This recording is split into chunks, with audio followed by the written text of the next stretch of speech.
Hi, everybody. Welcome to the press. It's great to have you here with us for our show this week to talk about the Pebble Beach Pro-Am, the first signature event of the year on the PGA Tour. We got lots to get into. Let's get into it right away and get things going. We are this week on the Monterey Peninsula for the AT&T Pebble Beach Pro-Am, the former AT&T Pebble Beach National Pro-Am, the Bing Crosby Pro-Am, the Crosby Clambake. Take your names. You've got all kinds of them. But this year, once again, it is a signature event played on two courses for the first 2 days, Pebble Beach Golf Links and Spyglass Hill, both those owned by the Pebble Beach Company. They're in Pebble Beach, California. They're both par 72 golf courses.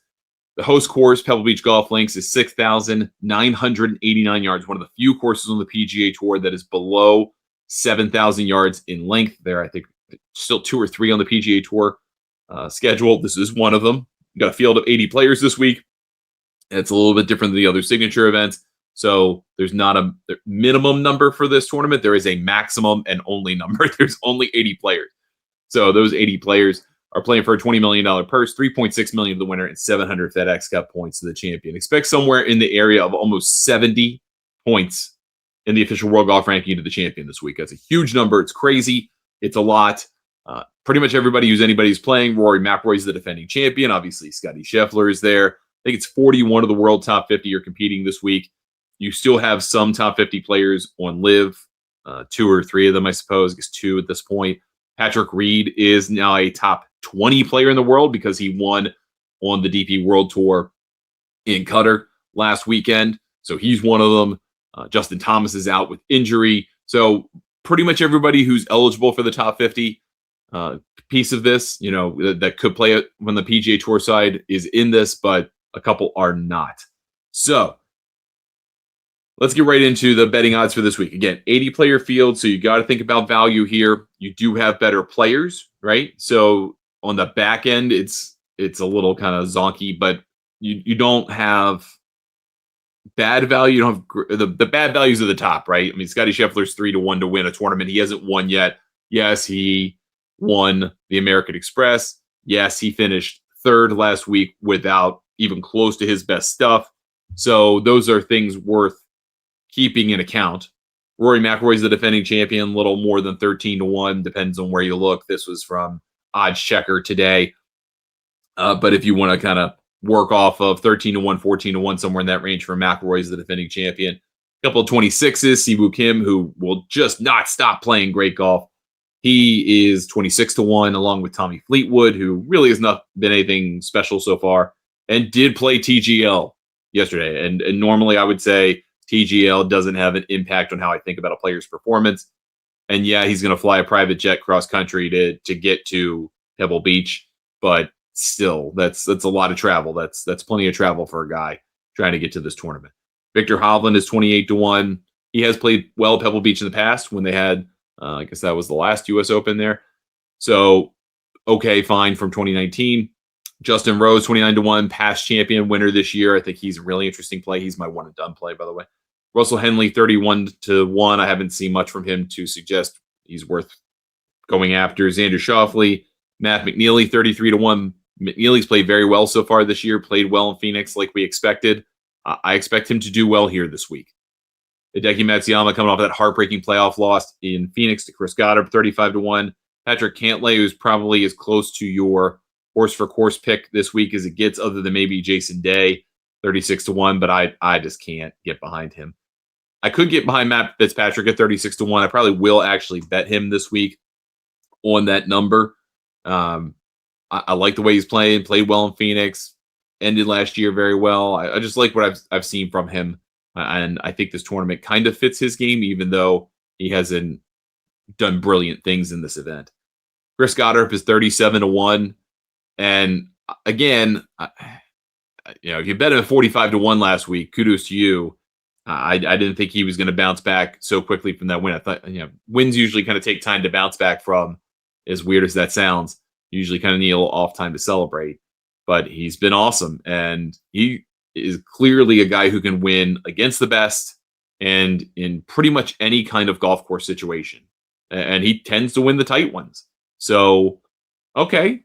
He's got to be on your list. I mean, he has to be at this point. Robert McIntyre and Ben Griffin, Ludwig Cam Young, Michael Thorbjornsen, all those guys are 40 to 1. Thorbjornsen's day is coming. He wilted a little bit down the stretch there. He had the lead.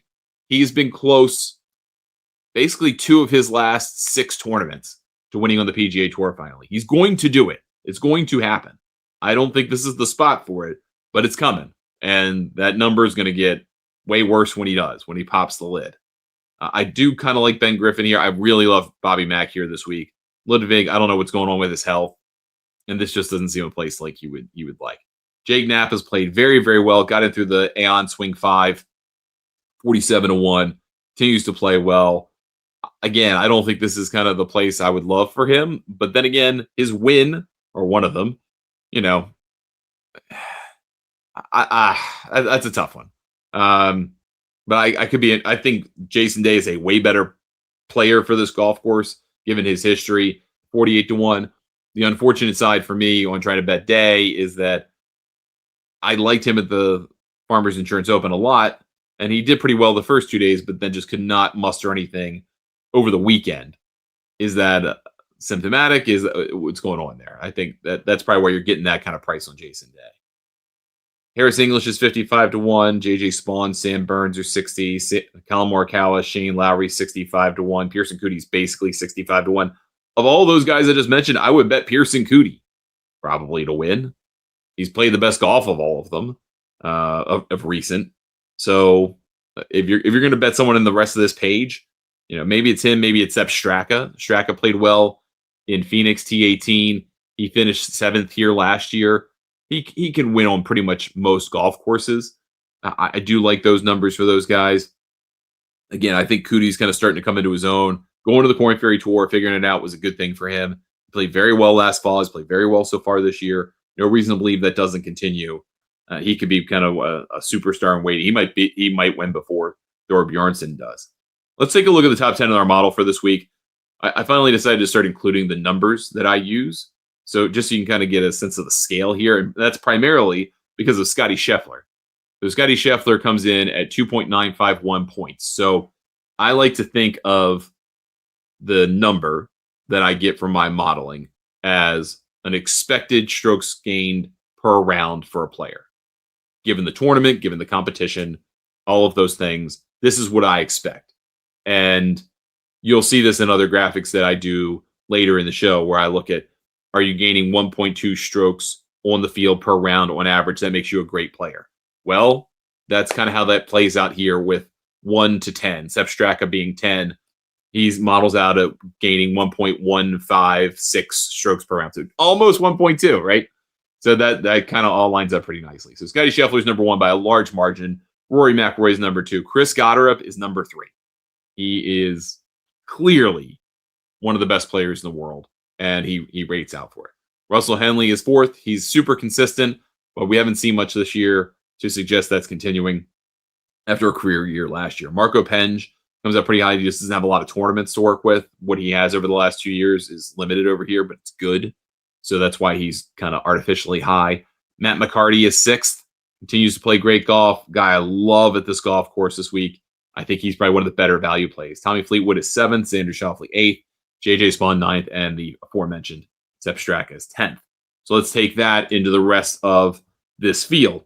You've got a bunch of guys that I just mentioned kind of on this page I think are kind of interesting. But Ryan Gerard coming in at 76 to 1. He's played great golf really the last few months. I think he could be an intriguing player here. He won his PGA Tour event in Northern California at the now gone Barracuda Championship, but tight golf course, small targets there at Truckee. You can kind of see the same thing here. Kurt Kitayama, I'm going to asterisk him just to make you think about him later because he's going to come up in other graphics and you go, oh, he's playing really well. I know he's a 2-time PGA Tour winner, and this is not the guy you probably first think about for this, given the courses he's won on, but I think he's a guy you should consider this week. Just throwing it out there. Nick Taylor, past winner here in 2020, 90 to 1. That was just before the world fell apart. Aaron Rise, kind of interesting at 100 to 1, but not playing too great. Matt McCarty, 100, 105, 110 to 1. Get in there, get it now. Denny McCarthy plays this tournament very well. He doesn't have a lot of momentum on his side, but he tends to play this event pretty well. Small greens, the struggle for him is hitting it off the tee, but because these are shorter courses, he doesn't have to hit driver on a lot of holes. It kind of works out to his favor, so he can do his thing of hit greens and making putts. Sounds pretty good. Sahith Theegala, 140 to 1. He just played TGL. He's playing great golf. He is playing very good golf. I had him in one and done in Phoenix, and unfortunately, just couldn't mount a charge on the weekend. Same thing happened with Jason Day at Torrey, happened with Theegala. Played great the first 2 rounds, and then I think he was 1 or 2 under for the weekend. Like, just didn't have it. That happens. That happens sometimes. So I think he's heading in the right direction. I think this price is absurd. Steven Yeager at 151, I find very interesting. He's played well a couple times in a row. Good enough to win? No. But that price is kind of insulting. And I think it's worth betting almost on principle alone. Ryu Hisetsune, who I've been saying Hisetsune, never heard the name pronounced, and they made a nice emphasis of it on the PGA Tour broadcast this weekend, so I'm going to make sure I say it right. Hisetsune is, I didn't even realize he was only 23. I thought he was more like 25, but he's a young kid. I did not know that, but I do know he's got a lot of game. The water bottle thing is weird, but it works for him. Fine. Okay, let's go with it.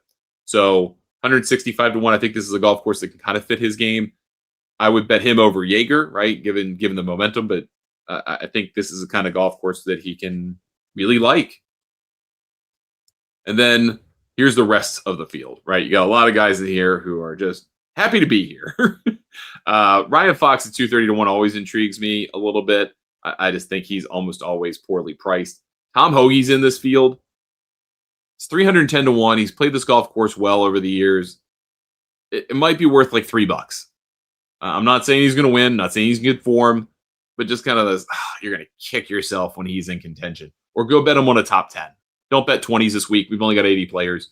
But bet him on a top 10, you probably get a really nice number. So it might be worth a look here this week. Other than that, probably stay away on everybody else. Adam Schenk might be kind of interesting. I know he just kind of happens out of nowhere, but everyone's going to stink at putting this week. He putts one-handed. 1,500 to 1 seems outrageous. 400, 500 to 1, sure. 1,500 to 1, almost on principle, throw $1 on it or on the top 10 and see what happens. But key thing to remember this week is we do have a 2-course start, right? So we've got 40 players in each course each day. Then the Pro-Am format is just the first 2 days. So you play one on Spyglass, you play one on Pebble. You get out of the Pro-Am piece of it after 36 holes. The other 36 are on Pebble Beach. So you're going to get 3 rounds on Pebble Beach. There's no cut. There's no Pro-Am cut. None of that stuff has to happen. You're going to get 4 cracks at this, right? And we'll talk about that when we get into Spyglass Hill a little bit. So the Pebble Beach scorecard is a little different this year. The course is 17 yards longer than last year. So the big change is number 6. The par 5, they extended that by 17 yards. So they backed the tee up a little bit. That's the big change there to change. It's the only change to change the scorecard. And then, and the thing to keep in mind about Pebble Beach is that it is a pretty tight golf course. Not very wide. It's wider than you think in some places, right? So thinking like 8, for example, it's wider than you think, a little wider on 10 than you think, maybe a little wider on 9 than you think off the tee, but it's not so wide. The greens are also very small. They're POA. So POA gets a little bumpy, right? That's just kind of a tendency. It tends to slow things down in weird ways, but they're pretty consistent. But again, the green surfaces are not big by square footage standards. So you've got to be able to hit a lot of greens, or you've got to be able to chip pretty well. There is a higher emphasis on strokes gained around the green on this golf course than most on the PGA Tour because the putting surfaces are small. And they don't tend to have a lot of shaved off areas here. So you're going to be chipping from deep rough. You're going to hit flop shots. You're going to try and get it up in the air, land soft on these surfaces to be able to do something with. And then, interestingly enough, the PGA Tour doesn't put out a picture of a scorecard for Spyglass Hill. Spyglass is a little longer this year. Again, lengthening the 14th hole, par 5. That was a 30-yard pop, 560 to 590, so that bumped it up to 70, 71. Only change in the golf course. You'll notice all the par 5s on this course are basically 550 and above. That's the defense is a little bit of length there. Make them maybe a 3-shotter, particularly if it's cold, right? The ball's not as hot. You can kind of make them 3-shotters, or at least make you think before you hit that second shot in there. But all the par fours are very reasonable on this golf course. Bunch are under 400 yards. You have a bunch under 450, which I think they're not short. Under 425 is probably short, but you got a bunch under 425. So this is a little bit. It's a slightly different test, right? You're going through a little bit of forest. It's kind of more of a Robert Trent. It's a Robert Trent Jones, so it's difficult in that way. Tighter landing areas where you want to hit the ball. You got to hit it well off the tee. That's kind of the secret there. Bigger greens, so you got to put the ball in play a little bit more penal with the rough. But that I just found it interesting. The PGA Tour does not give you like, here's what the scorecard looks like. It's here's what they are on a spreadsheet. So that's Spyglass Hill. All right, so horses for courses. This is really horses for tournaments, right? So these are players who have been in the top 15 multiple times in the last 5 years at this event, right? We've had a couple different formats because this is the third year for the signature event as we know it, right? So they only had 2 courses in the rotation, but before that, the couple years before that, of course, and all the other years before it, they had 3 courses. So you got to factor in that we've got other courses in the rotation. That doesn't make this perfect. But Patrick Cantlay and Jason Day have played well here over the years. They're your probably best horses for courses. Siwoo Kim has a couple of top 14s here the last 2 years, so he likes this format. Denny McCarthy, bridge the 2, playing well. Keith Mitchell just loves Pebble. He's in on a sponsor invite. Happy to see Cashmere Keith playing with that 5-button placket that he's got, like the deepest V-neck you've ever seen. Taylor Pendrith plays this event very well. If he was in better form, I would probably bet him. He is an attractive number, 75 to 80 to 1. But I just haven't seen enough golf to say, all right, and that's going to continue just because he likes the place. That's kind of hard for me to justify. Justin Rose has played well here. Obviously, has won here. But he's playing great golf. Obviously, won this year. Little reason to not bet him. Scotty Scheffler, he plays well everywhere. I mean, he should be on every list. He's a horse for every course, but he hasn't won here quite yet. Course fits, specific to Pebble.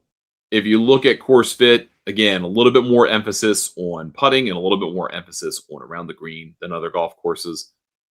And then you would not be surprised to learn that a great putter like Jason Day is on the list. Bobby Mack's got a killer short game. Sahith Theegala and Matt Fitzpatrick. Those are names we've all talked about. They're also world-class players, so I'm not telling you anything you don't know. Hot hand. So guys who have finished in the top 15 multiple times in the last 5 events. We now have 5 PGA Tour events this season. So these are the guys who have played well this year so far. Pearson Coody, Ryan Gerard, Siwoo Kim, Jake Knapp, Haotong Lee, who's been brilliant, flying under the radar. Degi Matsuyama, Maverick McNeely, Scotty Scheffler, Sahith Theegala. So notice names that aren't on there. McIlroy, Fleetwood, Henley, Schauffele. There are going to be a lot of guys that are high up on the odds table that aren't playing well so far. But these guys have. And I think they're worth looking at. Past champions of this event. So you got Rory McIlroy, Wyndham Clark. Remember, that's the 54-hole event was short, and he shot 60 in the 3rd round. That turned out to be the final round. Justin Rose, Tom Hoagie, Daniel Berger, Nick Taylor. Again, common bomb behind all of those guys. Well, for many of those guys, you don't have to be super long to be able to play well here. You got to put the ball in play. That's really important. It's what McIlroy did so well last year. He went to that cut and got it in play over and over and over again. Wyndham Clark had a good driving week and also a ball in hand to shoot the 60 that he shot. I think he's a little bit more of he's an anomaly to who wins here, personally. But the other guys kind of make sense, right? Now, we haven't done this graphic really all season so far, and that was because it took a little time to get the fall season data from the PGA Tour to update all the strokes gained stuff that wasn't just total, right? Strokes gained on the approach, all the segments. But I love this graphic every week because it kind of shows you the hot hand in the last 10 events based on different criteria. So you are on this graphic if you are averaging 1.4 strokes gained in the aggregate per round in the last 10 events that you've played, or the last 10 events in the ones that you've played. Or if you are averaging 1.5 quality strokes gained per round in those events. So pretty similar list, not exactly the same, because we've had one event that's quote unquote weak, even though they really haven't been. They've been pretty similar. But quality strokes gained is your strokes gained multiplied by a number derived from the number of first place points to the winner in the official world golf ranking. So if you get 100 points like you do in a major, your strokes gained are multiplied by 2. If you win a 50-point event, your strokes gained are multiple. Or if you're in a strokes gained event with a 50 points to first, then you get just straight up 1.0 multiplier, right? It's apples to apples. And then if you're playing less than a 50-point event to first, you're losing strokes gained because you're playing against a hypothetically weaker field. And then the other kind of graphic sort of stands out on its own, or other part of this is strokes gained on the approach. So are you gaining 0.6 strokes on the approach per round in those events, last 10 PGA Tour events that you've played? That's telling me you're hitting the ball well. Maybe you're not putting well, or maybe you're not driving it well, but you're one correctable facet of the game, or one just different facet of the game away from playing really well. The approach game, I think, is a constant. Driving, you have a bad week. Maybe you don't like the look off the tee. Maybe you don't like the width of the fairways, whatever. Greens, same thing. Putting is subject to high variability for most players. So you may not like the greens that week. You may not like the strain of grass. You may not like the architect. Whatever. You can fix those things. Those things can change more than hitting approach shots. So that all said, some common threads that are on all three lists. You got Scotty Scheffler. You got Justin Rose. You got Jason Day. You've got Ryan Gerard's playing really well. He's on all three lists. You got Ben Griffin on 2 of the lists, but not the third. You've got Siwoo Kim on all 3 lists. You've got Taylor Pendrith playing well in the aggregate of the last 10. However, not great on the approach. That kind of worries me a little bit. You were looking at like a guy like Andrew Novak, who's playing really, really well, kind of under the radar. I think he could be a guy that could be very interested in this week. I know most people think of him as a long driver of the golf ball, and that's true, but he's doing a lot of good things otherwise. I think we mentioned Matt McCarty a little bit. He's been really doing a lot of that with the short game, which matters this week. It does matter this week. Daniel Berger came up on 2 of these lists. I had to cut off his name off the bottom of the approach list, but he is on 2 of the 3. So if you see a guy on this list on 2 of the 3 columns, I would feel very good about that. All right. I haven't done this one in a while either. This is one of my favorites too. Strokes gained tee to green leaders with low variance. So last 10 events played, or last 30 events played.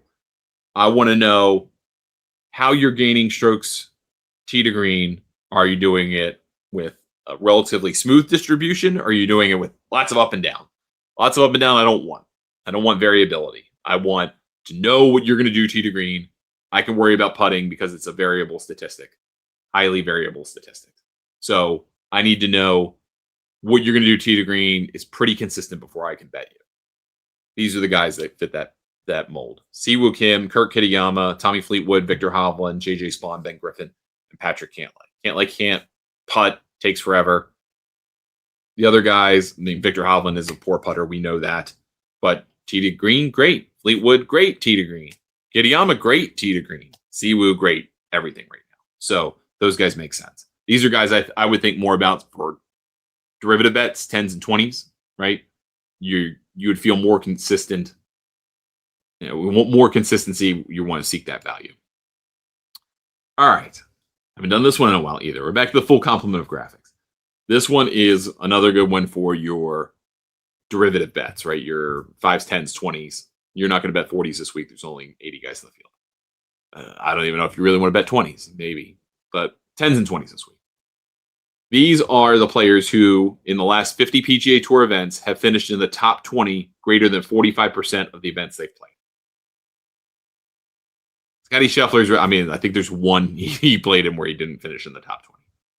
You got Rory McIlroy, Russell Henley, Tommy Fleetwood, and then you're just not going to get value on those guys.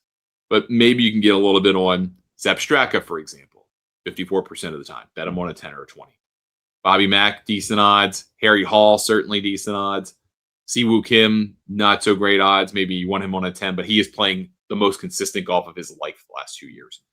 Corey Connors, Ricky Fowler. So those are just some players to consider. Not a lot of shockers on that list, right? We're playing a signature event, but I do like that graphic just to know, hey, who's playing well and why are they playing well and how often are they playing well? I like that stuff when I'm thinking about players to bet. So that's everything. That's everything. Crosby Clambake, that's everything Pebble Beach. Everything gets underway on Thursday out in the Monterey. I love this tournament. I've been out to Pebble Beach a couple of different times in my life. Never played the golf course, any of the golf courses. I should do that someday.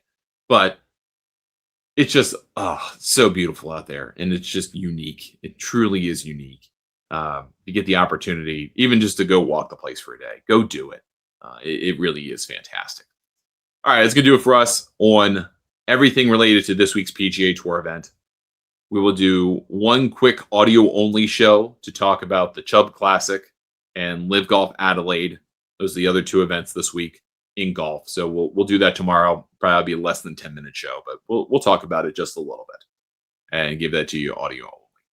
If you have any questions for me, email me, ryan@thegolfnewsnet.com. I am on a bunch of social media services at the handle Ryan Ballingy or Ryan Ballingy Golf. Either's cool. You can find me on Blue Sky, ryan.thegolfnewsnet.com. You can find Golf Newsnet on social media services at the handle Golf Newsnet. And we'd love for you to become a member at golfnewsnet.com. Join for $40 for 1 year, $70 for 2 years, or $100 for 3 years. Over at golfnewsnet.com. Get access to all of our tools, all of our research. You get a fair amount of it through this show, but you don't get everything. And this is a good taste of what you get as a member. Hopefully it helps you every week. Whether it's winning your fantasy league, playing DFS, betting, whatever it is, put a little extra money in your pocket and have a smile on your face while you're watching the golf. Thank you so much for watching or listening. I'm Ryan Ballingy. We'll talk to you next time right here on The Press.